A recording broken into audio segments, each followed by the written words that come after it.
Bonnie Rushing is a doctoral student in cybersecurity. Bonnie's presentation is titled Understanding Disinformation and Disinformation Consequences. Advisor, Dr. Shu Huai Xu.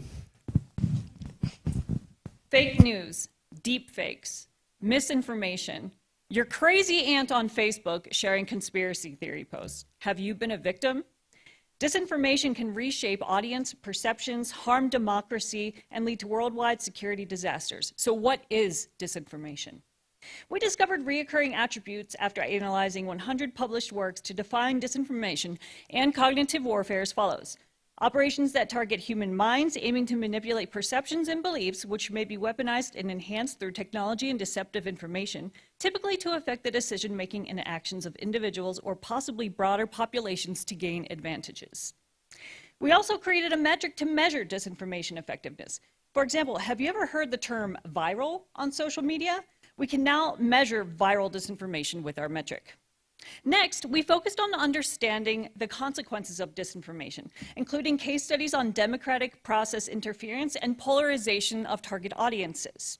We developed a susceptibility calculator that shows how the population of any country may be vulnerable to media influences. We discovered that countries with higher press freedom scores are less likely to be influenced by the media because these populations can consume diversified information.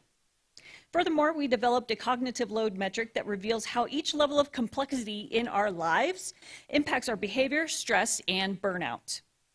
This complexity increases when we become victims of disinformation. We tested this theory in a war game where the media influenced 87% of participants, and the disinformation caused emotional and dangerous reactions. So what can we do about it? We help communities with prediction modeling for future disruptive technologies, calculating that users should prepare for a new disruptive innovation in disinformation to emerge about every 4 years. We also need automated detection systems, which we can program accurately with the attributes of propaganda techniques. Beyond fact-checker portals, these tools detect cognitive attacks, label and flag them, and justify methods to users.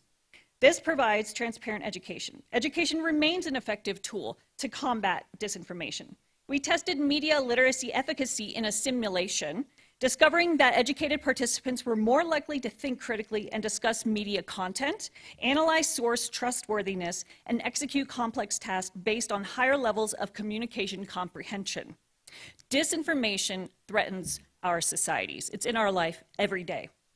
By defining cyber-cognitive attacks, measuring their impacts, and exploring these different solutions, we empower communities to combat this evolving challenge.